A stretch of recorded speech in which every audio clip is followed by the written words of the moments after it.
لا حول ولا قوة إلا بالله العلي العظيم. أعوذ بالله من الشيطان الرجيم. بسم الله الرحمن الرحيم. الحمد لله رب العالمين. الصلاة والسلام على أشرف الأنبياء والمرسلين سيدنا ونبينا وحبيب قلوبنا وطبيب نفوسنا مولانا ومولى الثقلين جد الحسن والحسين أبي القاسم محمد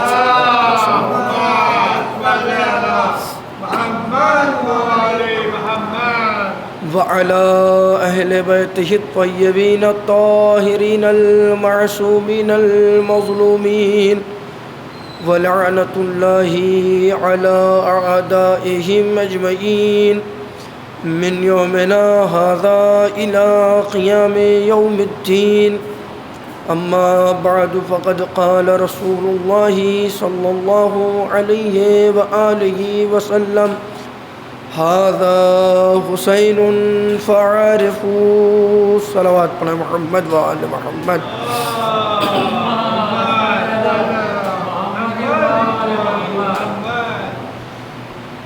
عزیزان گرامی و معزز سامعین کرام و بزرگان ملت، پیغمبر اسلام امام حسین کے سلسلے سے امام حسین کو پہچاننے کا حکم دے رہے ہیں. یہ حسین ہیں، انہیں پہچانو.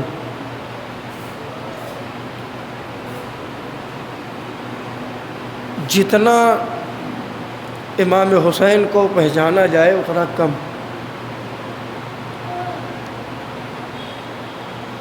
امام حسین کی حیات طیبہ اور امام حسین کے واقعہ کربلا پر نگاہ ڈالی جائے تو جتنا واقعہ کربلا کو سمجھا جائے اتنا کم ہے. اس لیے کہ واقعہ کربلا میں ہر جہت ہر لحاظ سے عبرت ہے.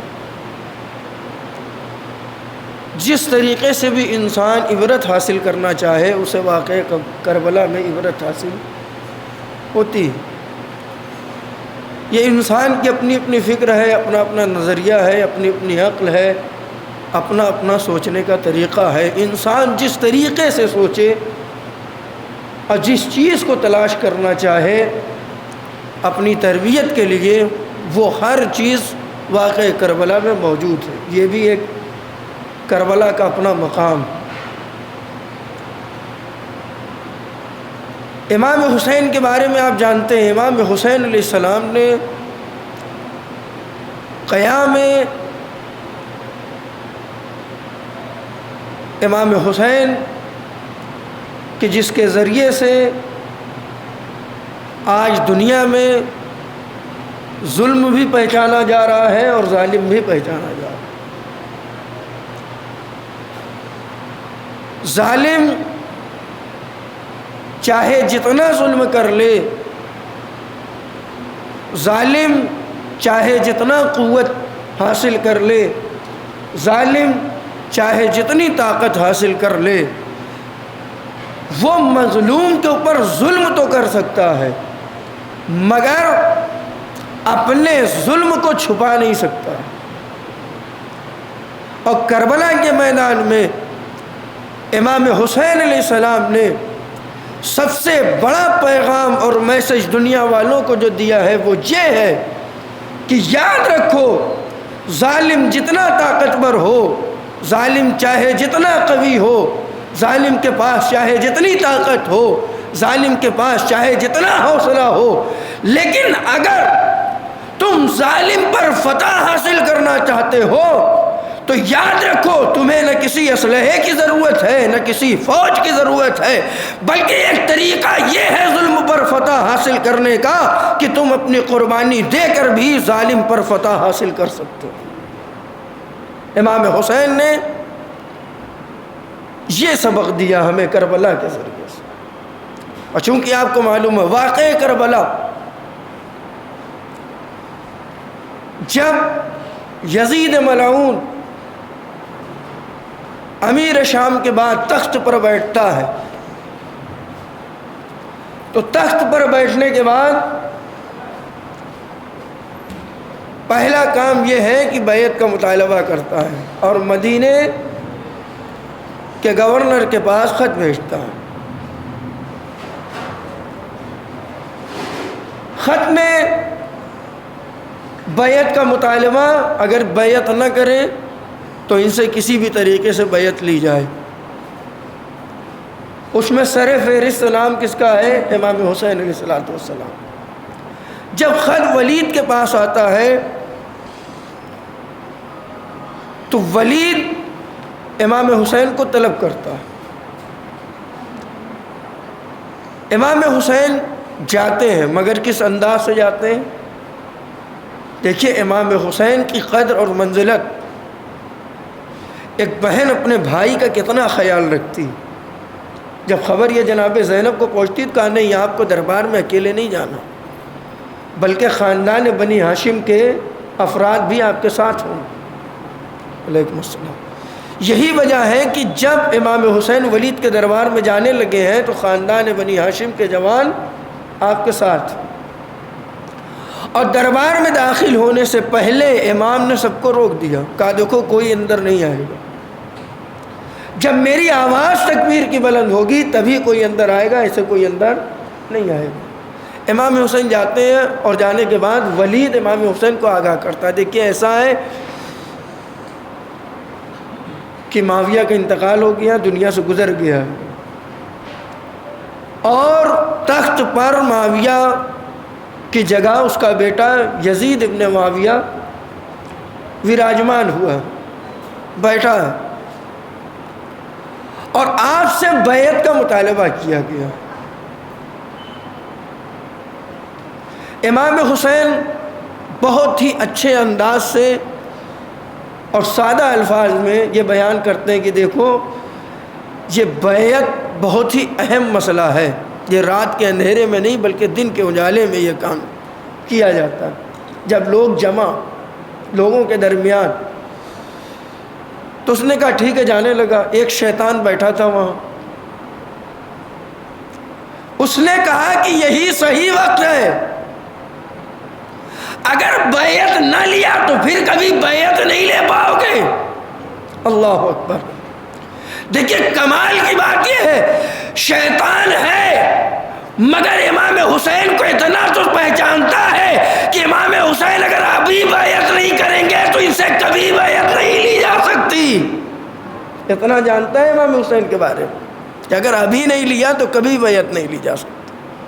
امام حسین کو جوش آیا، تکبیر کی آواز بلند ہوئی، خبردار۔ اب جیسے ہی تکبیر کی آواز بلند ہوئی، تاریخ لکھتی ہے کہ خاندان بنی ہاشم کا جوان داخل دربار ہو گئے، اور تاریخ بتاتی ہے سب سے پہلی شخصیت جو داخل ہونے والی تھی وہ جناب عباس ابن علی علیہ الصلوۃ والسلام۔ صلی اللہ علیہ محمد۔ جناب عباس شجاع، بہادر، وفادار، سب سے پہلے داخل ہونے والے جناب عباس۔ اس کے بعد یہ مسئلہ یہیں پر رفع دفع ہوا۔ اب امام حسین آتے ہیں، اپنے گھر والوں کو، اپنے خاندان والوں کو، اپنے عزیز و اقارب کو ساری چیزوں سے آگاہ کرتے ہیں، دیکھو ایسا ایسا مسئلہ۔ امام وہ ہوتا ہے جو اپنے زمانے کے سارے حالات سے باخبر ہوتا ہے۔ امام حسین علیہ السلام انہی وجوہات کی بنیاد پر مدینے کو ترک کر رہے ہیں۔ دیکھیے بہت آرام سے گفتگو سنیے گا، یہ ایک سیریل کی طرح۔ اس وقت کس انداز سے امام حسین نکلے ہیں، سارے خانوادوں کو جمع کیا، اور جمع کرنے کے بعد آپ کو معلوم ہے امام حسین کا مدینہ چھوڑنا کیسا ہے، یہی ایک بہت بڑا مسائل۔ یہ کم نہیں ہے امام حسین کے لیے، دین کی راہ میں اپنا وطن ترک کر دینا کم نہیں ہے، یہی ایک بہت بڑا مقام ہے کہ انسان دین کی راہ میں اپنے وطن کو ترک کر دے، اور ایسا وطن کہ جس میں نانا کی یادیں جڑی ہوئی، جس میں ماں فاطمہ کی یادیں جڑی ہوئی ہیں، جس میں بابا علی کی یادیں جڑی ہوئی ہیں، جس میں بھیا حسن کی یادیں جڑی ہوئی ہیں، ایسا وطن امام حسین علیہ السلام چھوڑ رہے ہیں۔ آپ کو معلوم ہے کہ روضہ مقدسہ پہ آئے اور سب سے رخصت لے کر امام حسین مدینے سے رخصت ہو رہے ہیں۔ ایک واقعہ اسی سلسلے سے بیان ہوتا ہے کہ جب امام مظلوم کربلا مدینے سے نکل رہے تھے تو ایک شخص دیہات سے تجارت کے سلسلے سے، خرید و فروخت کے سلسلے سے مدینے آیا ہوا تھا۔ اس نے جب مدینے میں اپنا قدم رکھا، داخل مدینہ ہوا، تو کیا دیکھا کہ مدینے کی گلیاں ایک دم سناٹا، کوئی چہل پہل نہیں ہے، بازار لگا ہوا نہیں۔ تو ایک شخص سے بلا کر پوچھتا کہ یہ ماجرا کیا، آج بازار ایک دم سناٹا لگ رہا ہے، مدینہ کیا بات ہے، یہ مدینے کی گلیوں میں اتنا سناٹا کیوں ہے؟ تو کہا ایسا ہے کہ یہ اس لیے اتنا سناٹا ہے کہ جان مدینہ مدینہ چھوڑ کر جا رہا۔ کہا اچھا کون جا رہا ہے؟ کہا آپ کو نہیں معلوم، ہمارے نبی کے نواسے مدینہ چھوڑ کر جا رہے ہیں، اپنے خاندان اور اپنے چاہنے والوں کو ساتھ میں لے کر، بیوی بچوں اور عورتوں کو لے کر۔ کہا اچھا ٹھیک ہے، چلو ہم بھی ان کی زیارت کر لیتے ہیں، دیکھ لیتے ہیں انہیں، اور اس کا ایک فائدہ یہ ہوگا کہ ہم نے خاندان بنی ہاشم کے جوانوں کو ایک ساتھ نہیں دیکھا، کم سے کم ایک ساتھ دیکھنے کا موقع ملے گا۔ چلا وہ بھی آیا۔ اب یہاں پر راوی کا بیان ہے کہ جب وہ آتا ہے اور کھڑا ہو کر اس نے دیکھتا ہے تو کیا دیکھا، جب یہ قافلہ روانہ ہوتا ہے تو کیا منظر دیکھتا ہے کہ دو شخص ہیں جو اپنے اپنے گھوڑے پر سوار ہو کر قافلے کے ساتھ ساتھ چل رہے۔ وہ کہتا ہے کہ یہ بتاؤ کہ یہ جو دو گھوڑے پر سوار ہیں یہ کون؟ کہا دیکھو ایک کو جو تم دیکھ رہے ہو جو ہو بہو علی جیسا ہے، یہ عباس ابن علی علیہ الصلوۃ والسلام،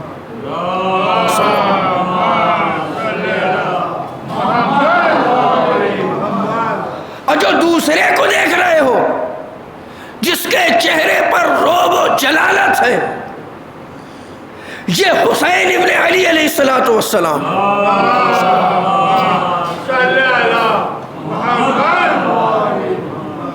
یہ حسین ابن علی علیہ الصلوۃ والسلام۔ اس کے بعد راوی کا بیان ہے کہ وہ کہتا ہے کہ میں ایسے جوانوں کو دیکھ رہا ہوں، دو جوان ایک ساتھ، مگر ان دونوں میں فیصلہ نہیں کر پا رہا ہوں کہ زیادہ شجاع کون ہے، زیادہ بہادر کون ہے۔ اللہ اکبر۔ دیکھیں جو شجاعت ہوتی ہے، جو رعب و دبدبہ ہوتا ہے، سب سے پہلی فرصت میں جسم سے ظاہر ہوتا ہے، انسان کی صحت سے ظاہر ہوتا ہے، جسم کی بناوٹ اور چہرے کی کیفیت سے ظاہر ہوتا ہے، اور اس کے بعد جب وہ میدان میں آتا ہے اور جنگ کرتا ہے، اپنے فنون دکھاتا ہے، تب شجاعت ظاہر ہوتی ہے۔ لیکن پہلی شجاعت جو انسان دیکھنے سے لگ جاتا ہے کہ یہ بہادر ہے کہ نہیں، تو وہ کہتا میں فرق نہیں کر پایا کہ ان دونوں میں شجاع اور بہادر کون ہے۔ یاد رکھیے اگر پہلے انسان کی شجاعت جو جھلکتی ہے اس کے پیکر، اس کی بناوٹ سے جھلکتی ہے، تو لہذا یاد رکھیے اگر پیکر میں وفا نظر سجا ہیں، اور اگر پیکر میں امامت نظر آ رہی ہو تو علی ابن الحسین سجا ہیں۔ صلوات پر محمد و آل محمد۔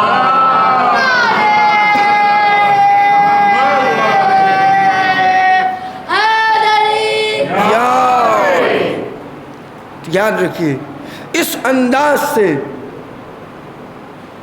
امام حسین علیہ السلام مدینے سے نکلے۔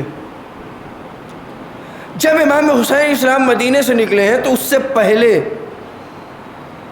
مدینے میں کتنے آدمیوں سے، بہت سے ایسے افراد تھے جن سے بیعت کا مطالبہ کیا۔ عبداللہ ابن عمر، عبداللہ ابن زبیر، ان لوگوں سے بھی بیعت کا مطالبہ کیا۔ چنانچہ تاریخ بتاتی ہے کہ عبداللہ ابن زبیر امام حسین سے پہلے ہی مدینہ چھوڑ کر نکل گئے تھے، اور ان کے تعاقب میں مدینے کے گورنر نے، ولید نے اپنے افراد کو بھیجا تھا کہ جاؤ دیکھو یہ کہاں گئے، مگر چونکہ وہ راستہ تبدیل کرتے ہوئے گئے تھے، عام راستوں سے نہیں گئے، اسی لیے ان کو کوئی ڈھونڈ نہیں پایا وہاں پر۔ لیکن امام حسین کے بارے میں ملتا ہے کہ جب امام حسین چلے ہیں مکے کی جانب، مدینے سے سفر کر رہے ہیں، تاریخ بتاتی ہے 28 رجب سن 60 ہجری کو امام حسین چلے ہیں۔ ابھی امام حسین راستے میں ہی ہے۔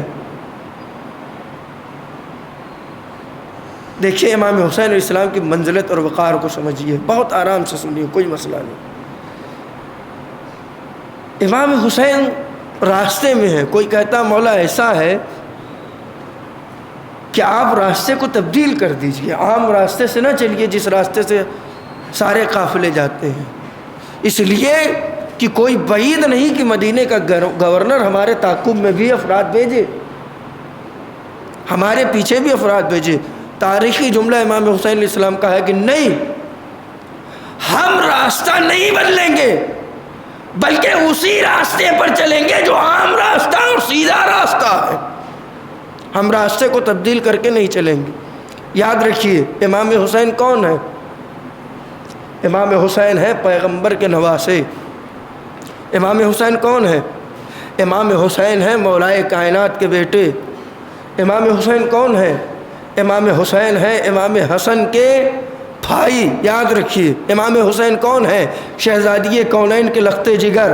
اتنے معصوموں کی زندگی کو امام حسین نے دیکھا اور خود بھی معصوم ہے۔ امام حسین راستہ بدلتے کیوں؟ اگر کل رسول نے اپنا راستہ بدلا ہوتا تو آج امام حسین بھی اپنا راستہ بدلتے۔ امام حسین اپنا راستہ نہ تبدیل کر کے بتا رہے ہیں کہ دیکھو رسول کا جانشین وہی ہوتا ہے جو رسول کے نقش قدم پر چلتا ہے، جو رسول کے نقش قدم پر چلے وہی رسول کا جانشین ہوتا ہے۔ صلوات پر محمد و آل محمد۔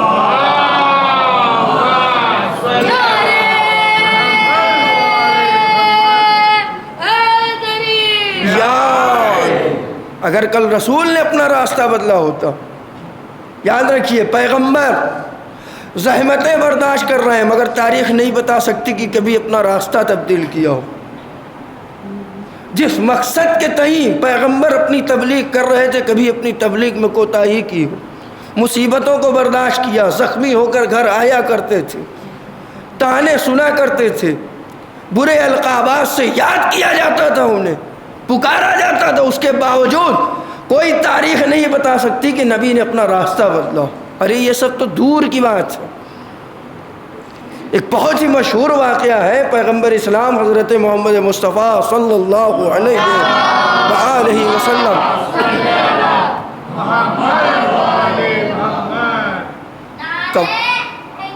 یا علی خوش رہیے، یہ راستہ بدلنے والی جو بات ہے اس سے متعلق ایک واقعہ بہت اچھا ہے اور آپ کا میرے خیال سے کئی مرتبہ کا سنا ہوا واقعہ۔ پیغمبر اسلام جس راستے سے گزرتے تھے وہاں پر ایک بڑھیا رہتی تھی جو پیغمبر کے اوپر خش و خاشاک پھینکا کرتی تھی۔ اچھا یہ ایک دن کا واقعہ نہیں تھا، مسلسل یہ ہو رہا تھا لگاتار۔ جب بھی پیغمبر اس راستے سے گزرے اس طاق میں رہتی تھی کہ جیسے ہی یہاں سے گزرے ان کے اوپر خش و خاشاک پھینکے جائیں. جب بھی اس راستے سے گزرے تب یہی ہو، جب گزرے تب یہی ہو. دیکھیے ہر زمانے میں مشاور تو ہوا ہی کرتے ہیں. عجب نہیں کسی نے مشورہ دیا ہو کہ جب آپ کے ساتھ ہمیشہ یہی ہوتا ہے تو آپ اپنا راستہ تبدیل کیوں نہیں کر دیتے؟ تو عجب نہیں پیغمبر نے بھی کہا ہو کہ دیکھو ہم اپنا راستہ بدلنے کے لیے نہیں آئے ہیں، ہم خود کو تبدیل کرنے کے لیے نہیں آئے ہیں، بلکہ لوگوں کے راستوں کو بدلنے کے لیے آئے ہیں. جہالت سے علم کی طرف منتقل کرنے کے لیے آئے ہیں لوگوں کو، ہم اپنا راستہ بدلنے کے لیے نہیں آئے. اور چنانچہ اس کا نتیجہ کیا ہوا آپ نے دیکھا؟ نتیجہ یہ ہوا کہ کوڑے پھینکے جاتے رہے. اتفاق سے ایک مرتبہ ایسا ہوا کہ نہیں آیا. پیغمبر کو بڑا تعجب، آج کیوں نہیں آیا؟ تو لوگوں سے پوچھا، دریافت کیا، کہا ایسا ہے کہ وہ بیمار ہے، علیل ہے. وہ بیمار ہے، علیل ہے. کہا اچھا بیمار ہے تو اس کی عیادت کے لیے جانا. یہ بھی دیکھیے اسلامک تعلیم، اگر کوئی بیمار ہو دشمن ہی کیوں نہ ہو اس کی خیریت کے لیے آدمی کو جانا چاہیے. مگر آج ہمارے درمیان کیا ہوتا ہے کہ اگر ہمارا بھائی بھی ہو اور اگر ہماری اس سے نہیں بنتی تو ہم اس کا چہرہ دیکھنا پسند نہیں کرتے. یہ تعلیم نہیں ہے نبی کی. بہرحال گئے پیغمبر، اور جانے کے بعد اس کی عیادت کو جب پہنچے اس نے دیکھا، گھبرا گئی. چونکہ نبی تو مانتی نہیں تھی تو نام لے کے کہتی آپ اس لیے آئے ہیں کہ مجھ سے بدلہ لے سکیں، اور اس وقت آئے ہیں کہ جب میں اس قابل نہیں ہوں کہ آپ کا مقابلہ کر سکوں. بیمار ہوں، ناتوا ہوں، کمزور ہوں. ایسے موقع کی تلاش میں آپ تھے کہ جب میں بیمار رہوں، کمزور رہوں، تب آ کر مجھ سے بدلہ لیجئے. نبی نے کہا نہیں، میں تجھ سے بدلہ لینے کے لیے نہیں آیا ہوں، تیری خیریت پوچھنے کے لیے آیا ہوں. اللہ اکبر. اس نے دیکھا کہ اس شخص کا اخلاق اتنی بلند منزلوں پر ہے، لہذا اس اخلاق سے متاثر ہوئی، فوراً کلمہ پڑھ لیا. معلوم چلا کہ جو آج ہم پر الزام ہے کہ اسلام تلوار کے دم پر پھیلا، اسلام تلوار کے دم پر نہیں پھیلا ہے، اخلاق کے دم پر پھیلا ہے. صلوات پر محمد و آل محمد.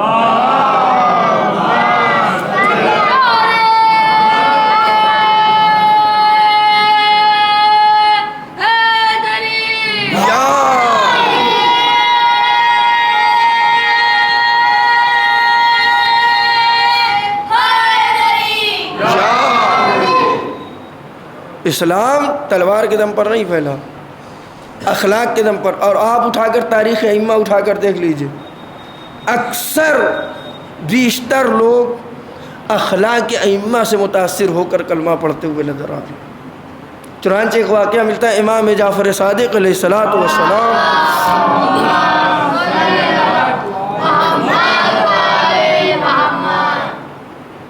ملتا ہے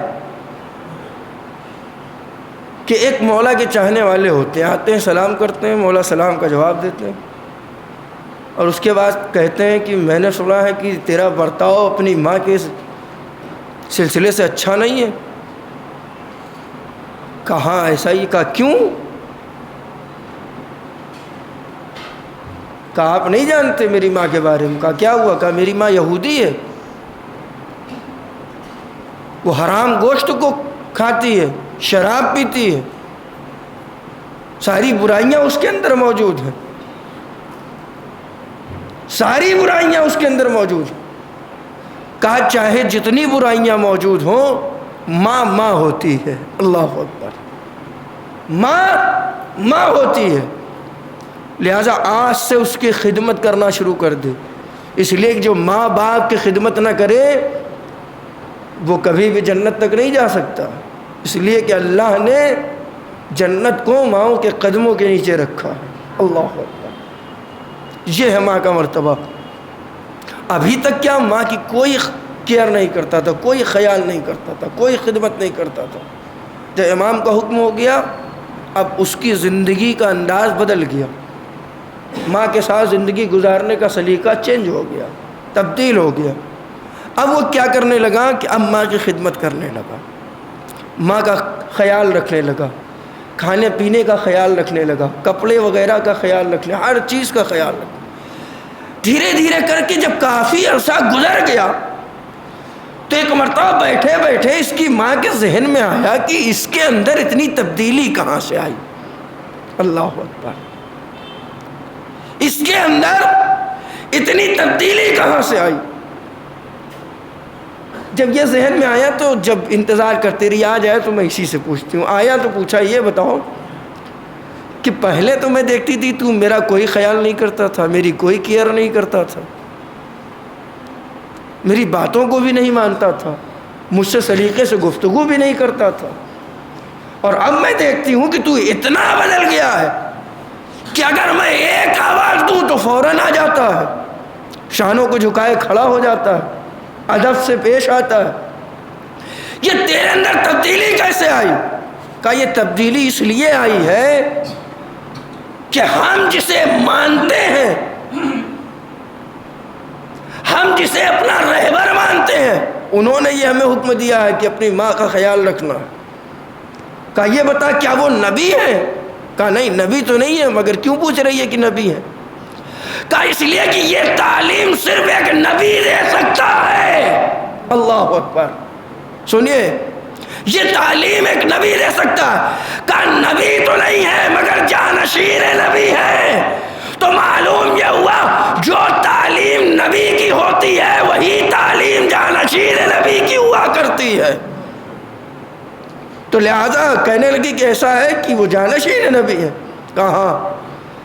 کہا وہ کس دین کے ماننے والے ہیں؟ کہا اسلام۔ کہا مجھے ان کے پاس لے کر چل۔ کہا کس لیے جانا چاہتی ہو؟ کہا اس لیے کہ میں ان کے سامنے تیرا دین قبول کرنا چاہتی ہوں۔ کہا دین قبول کرنے کی وجہ کیا ہے؟ کہا وجہ یہ ہے کہ جس دین میں ایک کافرہ ماں کا اتنا احترام ہے اس دین میں مومنہ ماں کا کتنا احترام و مرتبہ ہوگا۔ صلوات بر محمد و آل محمد۔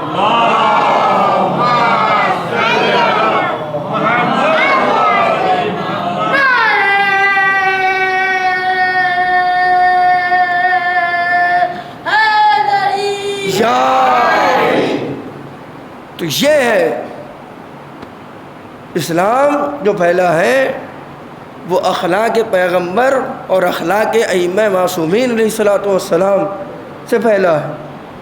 اس پر یہ الزام نہ لگایا جائے کہ تلوار سے پھیلا۔ صلوات پڑھیں محمد و آل محمد۔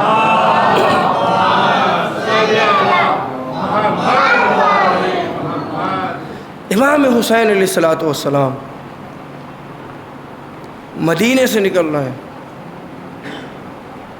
اور راستے میں ہے کسی نے مشورہ دیا کہ آپ راستے کو تبدیل کر دیجیے۔ مولا راستے کو نہیں تبدیل کرتے ہو، منع کرتے ہیں نہیں، راستے کو تبدیل نہیں کرنا۔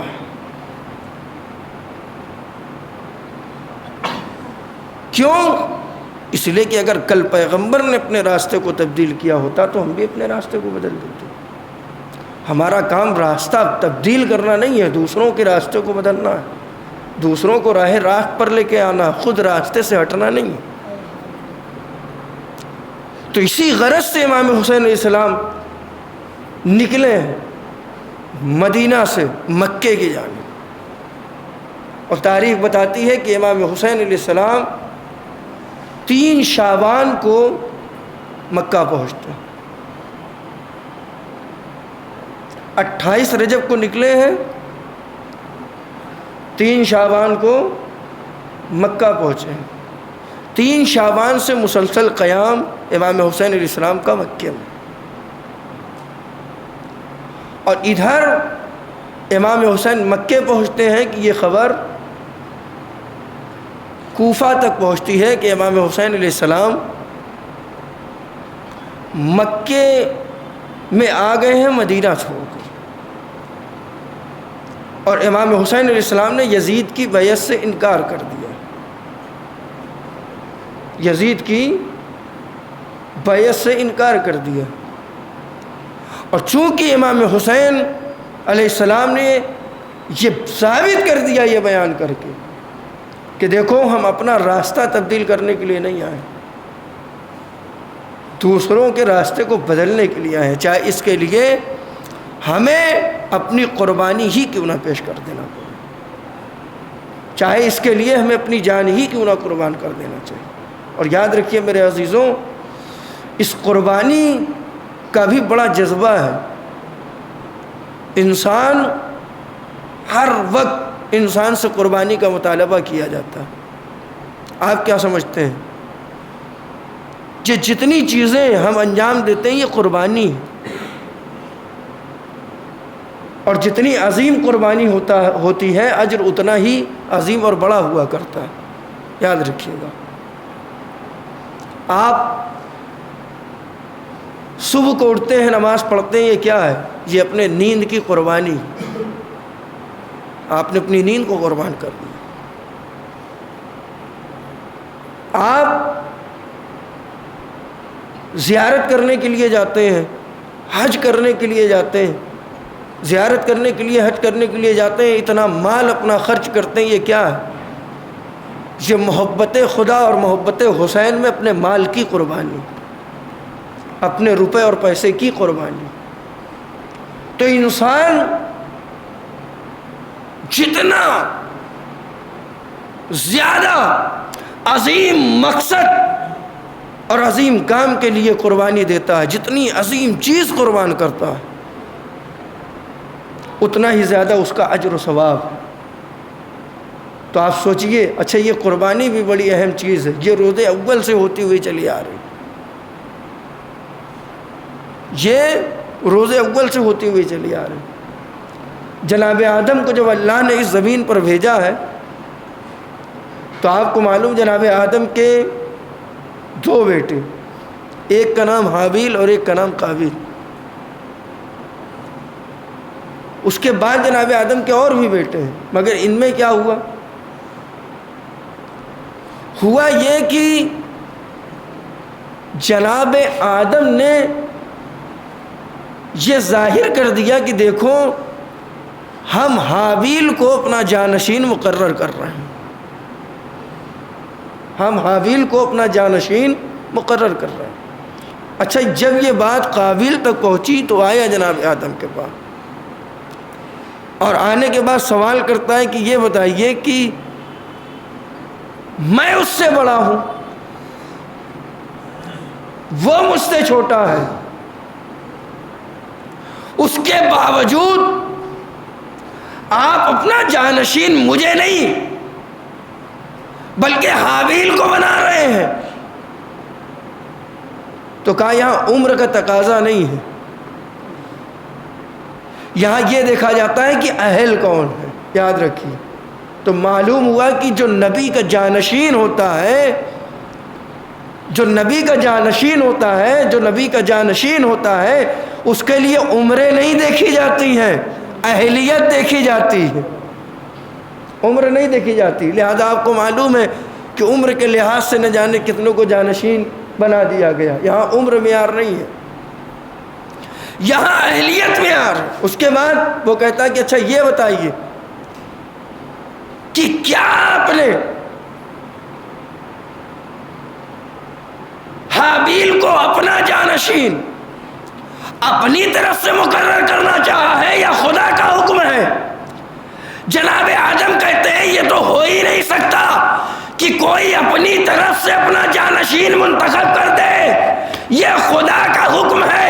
گویا آدم روز اول یہ بات واضح کر رہے ہیں کہ کسی بھی نبی کو یہ اختیار نہیں ہے کہ اپنا جانشین منتخب کرے، بلکہ جو بھی جانشین منتخب ہوتا ہے من جانب اللہ ہوا کرتا ہے۔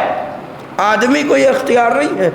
جب نبی کو اپنا جانشین منتخب کرنے کا اختیار نہیں ہے تو امت کو کہاں سے اختیار مل سکتا ہے؟ صلوات پر محمد و محمد۔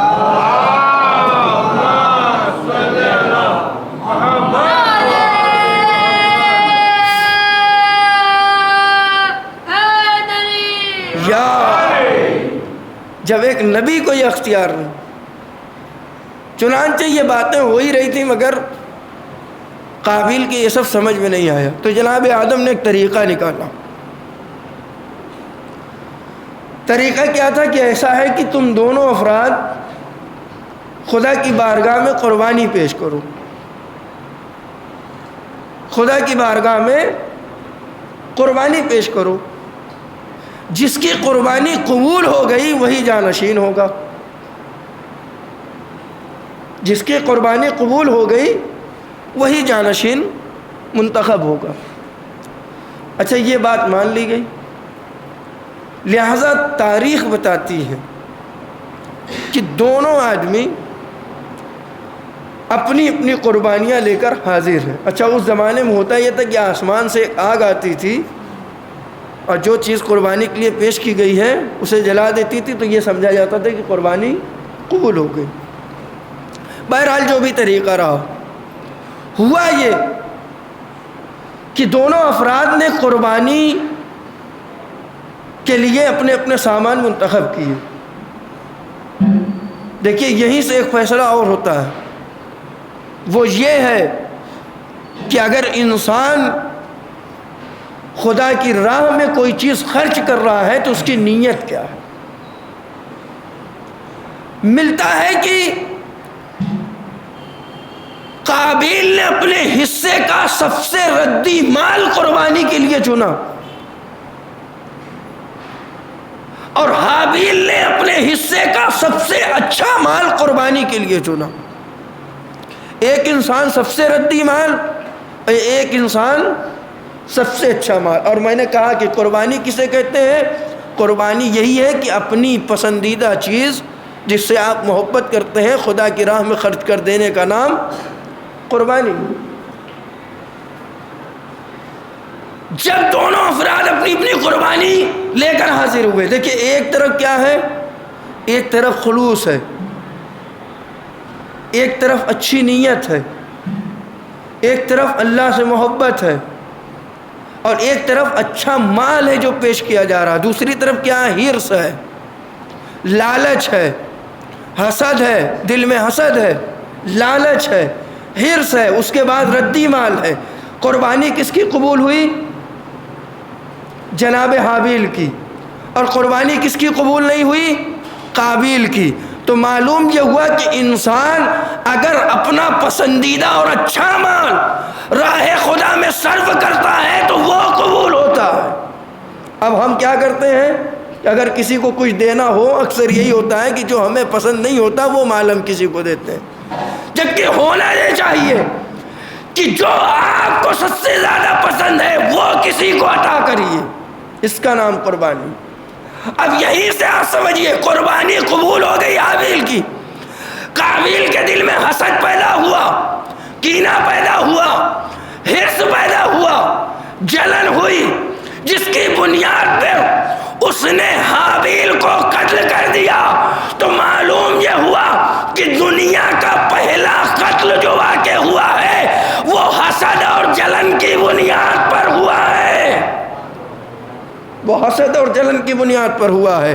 تو یاد رکھیے یہ قتل کی جو ابتدا ہوئی ہے اس کی بنیاد حسد اور جلن ہے، یہ پہلا قتل ہوا ہے۔ صلوات پڑھیں محمد و آل محمد پر۔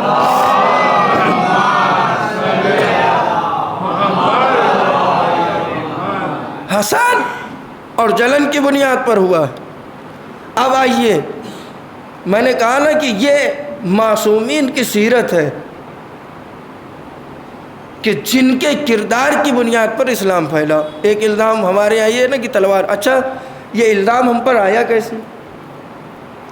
یہ الزام اس لیے آیا کہ دنیا والوں نے دیکھا کہ یہ جس کو دیکھتے ہیں مار دیتے ہیں، جس کو دیکھتے ہیں کاٹ دیتے ہیں، جس کو دیکھیے قتل کر دیتے ہیں، اسی کا نام اسلام۔ اس کا نام اسلام نہیں ہے۔ دنیا والوں کو آپ میسج اور پیغام دیجیے، اگر اسلام سمجھنا ہے تو ایسے لوگوں کے پاس نہ جائیے جنہوں نے مصلحت کے تحت اسلام قبول کیا تھا، ایسے لوگوں کے پاس جائیے کہ جن کے گھرانے میں اسلام پروان چڑھا ہے، ایسے افراد آپ کو نہیں اسلام سے بتائیں گے۔ اور یاد رکھیے، اسلام محمد اور آل محمد کی تعلیمات سے پھیلا ہے، ان کے اخلاق سے پھیلا۔ اچھا، یہ جو آج کل جو سلسلہ بہت زیادہ پھیلا ہے، زور پکڑے ہوا ہے ٹیررزم کا، یہ کیا ہے؟ بنام اسلام یہ ہو رہا ہے، مگر یاد رکھیے کہ اس کا تعلق اسلام سے ہے نہیں، اور اس کی دلیل بھی ہے۔ دلیل کیا ہے؟ یہ کس کے نام پر کیا جا رہا ہے؟ یہ ساری چیزیں کس کے نام پر کی جا رہی ہیں؟ کہا جہاد کے نام پر کی جا رہی ہیں۔ کس کے نام پر؟ جہاد کے نام پر۔ اچھا آئیے دیکھیے، ہمارے یہاں جو عقیدہ جہاد کے سلسلے سے، جہاد کی 2 قسمیں، بچوں کو بتا دوں، جہاد کی 2 قسمیں۔ پہلی قسم جہاد اکبر، دوسری قسم جہاد اصغر، چھوٹا جہاد۔ کا جہاد اکبر کسے کہتے ہیں؟ کا جہاد اکبر اسے کہتے ہیں کہ انسان اپنے نفس پر قابو پا لے۔ اسی لیے کہا گیا کہ بہادر انسان وہ نہیں ہے کہ جو میدان میں آئے اور اپنے دشمن کو زیر کر دے، بلکہ شجاع ترین انسان وہ ہے کہ جو اپنے نفس سے لڑے اور اسے زیر کر دے، اسے ہرا دے۔ نفس سے لڑنے کا مطلب کیا؟ ہمارا دل کہہ رہا ہے کہ یہ گناہ کر لیں، مگر آپ اس سے لڑ رہے ہیں اور اس گناہ سے بچ گئے، تو یہ آپ بہادر ہیں۔ اس کے بعد کیا ہے؟ جہاد اصغر۔ یہ کون سا جہاد ہے؟ کہا یہ چھوٹا جہاد۔ کا جہاد اصغر ہے میدان میں جا کر دشمنوں سے جنگ کرنے کا، مگر یاد رکھیے جہاد کے لیے شرطیں ہیں۔ شرط، سب سے پہلی شرط یہ ہے کہ نبی معصوم کی اجازت ہونا چاہیے۔ آپ اس کی حکمت کو سمجھیے کہ ہمارے ہاں جہاد کے لیے نبی معصوم کی اجازت کی ضرورت کیوں ہے؟ کیوں؟ اس لیے کوئی اور انسان اگر حکم جہاد دے گا تو اس کے اندر خطا کا امکان پایا جا سکتا ہے۔ ہو سکتا ہے وہ خطا پر ہو، جہاد کا حکم دے دے، بے خطا مارے جائے، لیکن اگر کوئی معصوم جہاد کا حکم دے دے تو وہاں خطا کا امکان نہیں ہوتا۔ جس کو آپ قتل کریں گے حق کی بنیاد پر قتل کریں، ناحق کسی کا خون بہنے والا نہیں ہے۔ یہ ہے جہاد اصغر۔ اچھا، یہ سارا کام جو ہو رہا ہے وہ جہاد کے نام پر ہو رہا ہے، جتنا بھی کام ہو رہا ہے جہاد کیوں؟ جہاد کیا ہے؟ بے خطا انسانوں کو قتل کر دینے کا نام جہاد نہیں ہے۔ سب سے جو چھوٹا جہاد ہے اس کو تو اپنائے ہوئے ہیں، جو بڑا جہاد ہے اس کو نہیں، اپنے نفس پر قابو نہیں ہے اس جہاد کے لیے۔ اور آئیے دیکھیے، ان کا اسلام سے کوئی تعلق نہیں ہے۔ آپ غور کریے کہ جتنا بھی ٹیررزم ہے، ان کی حرکتوں کو آپ دیکھیے، ان کا کام کیا معلوم ہے؟ ان کا کام ہے گولیاں برسانا، لوگوں کی جانیں لینا، ان کے کام ہے بم پھوڑنا، ان کے کام ہے سر و تن میں دوسروں کی جدائی کاٹ دینا، مار دینا، یہی کام ہے ان کا۔ اچھا، ان کی جگہیں آپ نے دیکھی ہے کہ بمباریاں کہاں کرتے ہیں؟ کہیں مسجد میں، کہیں امام بارگاہ میں، کہیں اسکولوں میں، کہیں ایسی جگہ کہ جہاں پر لوگ جمع ہوں اور کسی چیز کا خیال نہیں کرتے۔ یہ کہاں بمباریاں کرتے ہیں؟ مسجد میں، امام بارگاہ میں، اسکول میں، یا ایسی جگہ جہاں اکثر افراد ہوں، مثلا بس اسٹینڈ پر، ریلوے اسٹیشن پہ، ان سب جگہوں پر یہ کرتے ہیں۔ اچھا، اگر آپ کا اسلام سے تعلق ہے تو ایک سوال میں کرتا ہوں، آپ سیرت پیغمبر اٹھا کر آپ دیکھیے کہ جب بھی پیغمبر نے جہاد کیا ہے، اور جو لوگ پیغمبر کے جہاد کا طریقہ کیا ہے؟ صاف صاف کوئی بھی انسان عورتوں اور بچوں کو نقصان نہیں پہنچائے گا۔ یہ کیا ہے؟ پیغمبر کی تعلیم۔ اچھا، آپ ریلوے اسٹیشن پہ جب بمباری کر رہے ہیں تو یہ بتائیے کیا اس میں بچے نہیں ہیں؟ کیا اس میں خواتین نہیں ہیں؟ بچے بھی مارے جا رہے ہیں، خواتین بھی ماری جا رہی ہیں، ناحق کا خون بھی بہہ رہا ہے، اور یہ عمل بتا رہا کہ تمہارا تعلق اسلام سے نہیں۔ تمہارا تعلق اسلام سے نہیں۔ اچھا اب آئیے دیکھتے ہیں مسجد، امام بارگاہ، اسکول۔ مسجدوں میں آپ سنتے رہتے ہیں اکثر کہ ان کی بمباریاں کہاں ہو گئی، فلاں مسجد میں بم اڑا دیا، اتنے افراد شہید ہو گئے، بیچارے مر گئے۔ فلاں جلوس میں بمباری اور گولیاں برسائی گئیں جس میں اتنے افراد بیچارے شہید ہو گئے، فوت ہو گئے، اللہ کو پیارے ہو گئے۔ فلاں امام بارگاہ میں ایسا ہوا۔ اور حد تو یہ ہے کہ اسکول میں بھی میں نے کہا ابھی 3-4 سال پہلے کا واقعہ ہے کہ آپ نے دیکھا ہوگا یہ دہشت گرد اسکول میں داخل ہو جاتے ہیں اور بے خطا بچوں کے اوپر گولیاں برسانے لگتے ہیں، بے خطا بچوں کے اوپر گولیاں برسانے لگتے ہیں۔ اب آئیے، میں نے کہا کہ ان کا تعلق اسلام سے نہیں۔ مسجد میں کیا ہوتا ہے؟ مسجد میں عبادت ہوتی ہے، خدا کی عبادت ہوتی ہے۔ مسجد کون سی جگہ جہاں عبادت ہوتی ہے؟ انسان عبادت کر رہا ہے۔ امام بارگاہ کیا ہے؟ جہاں عبادت ہو رہی ہے۔ مجلسیں کیا ہے؟ جہاں عبادت ہو رہی ہے۔ اسکول کیا ہے؟ وہاں بھی عبادت ہو رہی ہے۔ اس لیے پیغمبر کا حکم ہے ہر مسلمان مرد اور عورت پر علم کا حاصل کرنا فرض ہے، اور جو حکم پیغمبر کو انجام دے رہا ہے۔ اسکول کیا ہے؟ علم حاصل کرنا بھی عبادت ہے۔ علم حاصل کر رہا، ساری جگہ عبادت کی۔ مسجد میں اچھا اگر کس بات کے لیے آپ انہیں جان سے مار رہے ہیں؟ اس بات کے لیے کہ آپ انہیں صحیح نہیں سمجھتے، غلط سمجھتے ہیں، وہ عبادت کر رہے ہیں۔ آپ یہ سمجھتے ہیں کہ وہ نماز صحیح نہیں پڑھتے، تو آپ کا فرض یہ کہ آپ مسجد میں آئیں اور آنے کے بعد اپنی دلیلوں کے ذریعے سے انہیں اپنی باتیں منوائیں کہ نہیں صحیح طریقہ نماز پڑھنے کا یہ ہے۔ مگر نہیں، آپ نے کیا کیا؟ بمباری کی۔ جلوسوں میں آئے بمباری کی، اسکولوں میں آئے بمباری کی۔ یاد رکھیے ان کا اسلام سے کوئی تعلق نہیں ہے۔ اگر اسلام سے ان کا تعلق ہوتا تو یہ ایسی جگہ بمباریاں نہ کرتے جہاں عبادتیں ہو رہی ہیں، بلکہ ایسی جگہ بمباری کرتے جہاں بے دینیاں پھیل رہی ہیں۔ مگر آپ اٹھا کر دیکھیے، آپ نے غور نہیں کیا جملے پہ، توجہ چاہتا ہوں۔ ایسی جگہ حملہ کرتے جہاں بے دینیاں ہو رہی ہیں۔ مثلاً کہاں؟ جوئے خانے میں۔ جوئے خانے میں جاتے ہیں جہاں جوا کھیلا جاتا ہے، حرام ہے جوا کھیلنا، وہاں جاتے بمباری کرتے۔ شراب خانے میں جاتے وہاں بمباری کرتے۔ ایسی جگہوں کو تلاش کرتے جہاں شرافتیں اپنی دم توڑتی ہوئی نظر آ رہی ہو، مگر نہیں، ایسی جگہ پر بمباری نہیں کریں گے۔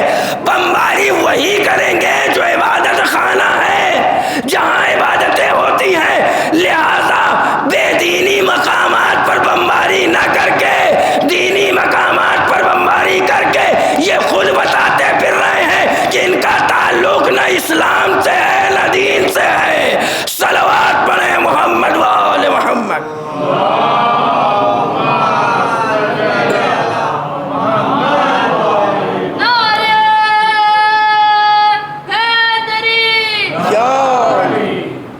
ان کا تعلق نہ تو دین سے ہے، نہ مذہب سے ہے، اور نہ انسانیت سے ہے۔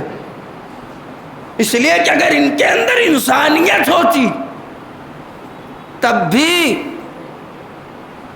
یہ کم سے کم انسانوں پر رحم کھاتے، مگر نہیں، رحم نہیں کھا رہا۔ قتل عام، قتل و غارت، اللہ اکبر، ان کا تعلق۔ اور یاد رکھیے کہ یہی چیزیں، یہی ظلم ہو رہا تھا کربلا۔ آپ اٹھا کر حکومت دیکھیے، اپنی باتیں زبردستی منوائی جا رہی تھی۔ جسے خریدا جا سکا خرید لیا گیا، جسے نہیں خریدا جا سکا اسے ڈرایا گیا، دھمکایا گیا، قتل کر دیا گیا کہ نہیں ہمیں مانو، زبردستی مانو۔ یہی تو ہو رہا تھا نا دور یزید میں، کہ امام حسین نے اسی کے لیے تو قیام کیا، اور رہتی دنیا تک امام نے یہ میسج دے دیا ہے کہ دیکھو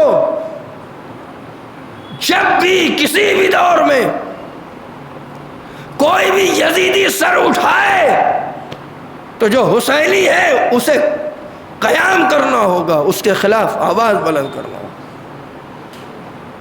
لہذا ادوار اٹھا کر دیکھ لیجئے، جب جب ایسا دور آیا تب تب کوئی حسینی فکر کھڑا ہوا ان کے مقابلے میں اور ان سے لڑنے کے لیے۔ ہاں عزیزوں، آپ آمادہ ہو گئے، یہ کربلا ہے جہاں پر امام اپنی قربانیاں پیش کر رہے ہیں۔ سوچئے اور اندازہ لگائیے کہ جناب حابیل نے اپنا قیمتی مال قربانی کے طور پر پیش کیا تھا، اللہ نے قربانی قبول کر لی۔ حسین کی قربانی آ کر دیکھیے حسین نے کیا کچھ راہ خدا میں نہیں قربان کر دیا۔ امام مظلوم کربلا نے کیا نہیں قربان کیا، اپنا وطن قربان کر دیا، اللہ اکبر، اپنے اصحاب کو قربان کر دیا، اپنے دوستوں کو قربان کر دیا، اپنے بچوں کو قربان کر دیا۔ حد تو یہ ہو گئی کہ امام نے ایسے بیٹے کو بھی قربان کر دیا جسے بہت پیار کرتے تھے، جو شبیہ پیغمبر تھا۔ کیا اور کچھ بھی باقی رہ گیا تھا قربانی کے لیے؟ امام حسین علیہ السلام نے اپنا سب کچھ قربان کر دیا۔ امام حسین اپنا امتحان دے چکے، اور امتحان اور ایسے ایسے اصحاب، ایسے ایسے انصار کہ جنہوں نے اپنی مولا کی محبت میں راہ خدا میں اپنی جانیں قربان کر دی ہیں، اور امام نے جب وقت آخر انہیں ندا دی ہے تو لاشوں سے آوازیں آ رہی تھی، مولا ہم اپنے جسموں سے مجبور ہیں، ورنہ ہم آپ کے ساتھ کھڑے ہو کے اب بھی جہاد کرتے، ہمیں بار بار بھی قتل کر دیا جائے تب بھی ہم آپ کا ساتھ چھوڑ کر جانے والے نہیں۔ ایسے ایسے اصحاب اور ایسے ایسے انصار امام حسین علیہ السلام کے ساتھ۔ اللہ اکبر، امام نے اپنی قربانی کربلا کے میدان میں پیش کر دیا۔ تاریخ بتاتی ہے کہ جب امام حسین علیہ السلام شہید ہو گئے کربلا کے میدان میں، تو جب یہ خبر زوجہ زہیر کو پہنچی ہے تو ایک مرتبہ زوجہ زہیر نے اپنے غلام کو بلایا، اور بلانے کے بعد کہا کہ دیکھو میرا ایک کام کر دو، اگر تم نے یہ کام کر دیا تو اس کے عوض میں تمہیں آزاد کر دوں گی۔ اللہ اکبر۔ کہا کیا ہے شہزادی کام، فرمائیے۔ کہا دیکھو مجھے معلوم ہے کربلا کے میدان میں نواسۂ رسول کو شہید کر دیا گیا ہے، اور ان کے ساتھ ان کے اصحاب کو بھی شہید کر دیا گیا ہے، ان کے انصار کو بھی شہید کر دیا گیا ہے۔ اے غلام جاؤ، یہ ایک کفن ہے، اور مجھے معلوم ہے کہ کوئی کسی کو وہاں کفن دینے والا نہیں ہے، یہ کفن ہے، لے جانا اور اپنے آقا زہیر کو یہ کفن دے دینا، انہیں دفن کر دینا، اور اس کے بعد تم یہ آخری کام کرنے کے بعد اس کے عوض تم آزاد ہو۔ مگر اللہ اکبر، وہ غلام کربلا میں آتا ہے اور آنے کے بعد واپس پلٹ جاتا ہے۔ جب وہ واپس پلٹ کے، اے عزیزوں دل پر ہاتھ رکھ کے سنیے گا، جب وہ واپس پلٹ کر جاتا ہے تو ایک مرتبہ جب یہ منظر زوجہ زہیر دیکھتی ہے تو تڑپ کے کہتی ہے کہ یہ بتا تو واپس آ گیا، کفن لے کر واپس آ گیا، میں نے تجھ سے کہا تھا کہ کفن پہنا کے آنا۔ کہا اے بی بی، اے شہزادی، ارے میں مجبور تھا، میں جب کربلا گیا تو میں نے دیکھا کہ آقا حسین کا لاشا بے گور و کفن پڑا ہے۔ ارے آپ انصاف سے بتائیے کہ زہیر کا آقا بے غور و کفن پڑا ہو، میں زہیر کو کفن کیسے دے سکتا ہوں؟ اجرکم اللہ، خدا آپ کو کوئی غم نہ دے سوائے ہمیں امام مظلوم کربلا کے، وہ مظلوم حسین کہ جس نے راہ خدا میں اپنا سب کچھ قربان کر دیا۔ اے عزیزوں، حسین نے اپنی جان قربان کر دیا، اہل حرم کو اسیر کیا گیا اور کوفے کی طرف روانہ کیا گیا، اور ہر بیویاں امام حسین سے رخصت ہو رہی ہیں۔ جناب زینب بھی رخصت ہوئی ہیں، جناب زینب فریاد کر رہی ہیں، بھیا اگر میرے پاس چادر ہوتی تو آپ کے سر پر اڑا دیتی۔ یہ قافلہ یہاں سے رخصت ہوا، بس دو جملے سن لیجئے عزیزوں۔ قافلہ یہاں سے رخصت ہوا اور کوفے پہنچا ہے۔ اللہ اکبر، یہ کون کوفہ ہے؟ یہ وہی کوفہ ہے کہ جہاں زینب ام کلثوم جہاں کی کبھی شہزادیاں تھیں۔ اے عزیزوں، یہ وہی جناب زینب اور جناب ام کلثوم ہیں کہ جب دور خلافت مولائے کائنات تھا تو ایک مرتبہ مولائے کائنات نے امام حسن سے کہا تھا کہ میرے خانوادے کو لے کر کوفے آ جاؤ، اور امام حسن کوفہ کے باہر کھڑے ہو کر مولائے کائنات کو پیغام دیتے ہیں کہ ہم کوفے کے باہر آ گئے ہیں۔ امام مولائے کائنات نے امام حسن سے کہا، اے بیٹا حسن، دیکھو جب رات کی تاریکی ہو جائے تب داخل کوفہ ہونا، اس لیے کہ میں نہیں چاہتا کہ میری بیٹیوں پر نامحرم کی نظر پڑے۔ اللہ اللہ، امام علی کا اتنا اہتمام کہ نہیں چاہتے کہ زینب و ام کلثوم کی سواریوں پر بھی نامحرم کی نظر پڑے۔ ارے جس کوفے کی شہزادیاں ہیں آج وہی کوفہ ہے، مگر آج شہزادی بن کر نہیں آئی ہے، آج اسیر بن کر آئی ہے، اور اس اہتمام کے ساتھ کہ منادی ندا دے رہے ہیں، اے تماشائیوں آؤ تماشا دیکھو، یہ علی کی بیٹیاں۔ اللہ اکبر، اجرکم اللہ، خدا آپ کو کوئی غم نہ دے سوائے غم امام مظلوم کربلا کے۔ بس دو جملے سن لیجیے عزیزوں، مجلس تمام ہو گئی۔ تاریخ بتاتی ہے کہ جب یہ قافلہ در کوفہ تک پہنچا اور کوفے میں داخل ہوا تو ایک مرتبہ جب دارالامارہ میں داخل ہونے کی اجازت ملی ہے تو جیسے ہی سید سجاد داخل ہونا چاہتے ہیں، دل پر ہاتھ رکھ کے سن لیجئے عزیزوں، جیسے ہی سید سجاد داخل ہونا چاہتے ہیں، ایک مرتبہ دربان نے عرض کیا کہ یہ بتائیے کیا میں آپ سے کوئی سوال کر سکتا ہوں؟ کہا ہاں ہاں سوال کر لو، کیا بات ہے؟ کہا سوال یہ ہے کہ آپ سے پہلے ایک قیدی اور اس دربار میں آیا تھا، ایک قیدی اور اس عمارت میں داخل ہوا تھا۔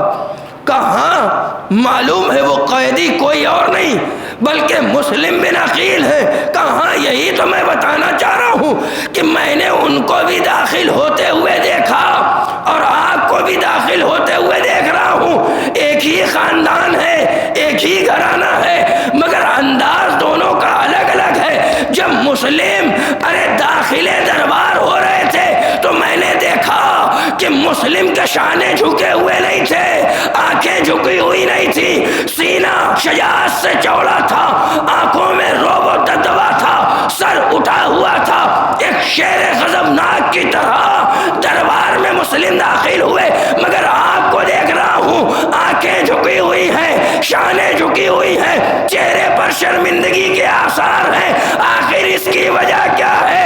ارے امام تڑک کے سینہ پیٹتے ہیں، اے بھائی تو نے انصاف نہیں کیا۔ ارے جب مسلم دربار میں داخل ہوئے تھے تو ان کے ساتھ ماں بہنیں بے پردہ نہیں تھی۔ ارے میں داخل ہو رہا ہوں، میرے ساتھ ماں بہنیں، میری پھوپھیاں بے ردا ہیں۔ ارے منادی ندا دے رہے ہیں، وَسَيَعْلَمُ الَّذِينَ ظَلَمُوا أَيُّ مُنقَلِبٍ يَنقَلِبُونَ، إِنَّا لِلَّهِ وَإِنَّا إِلَيْهِ رَاجِعُونَ۔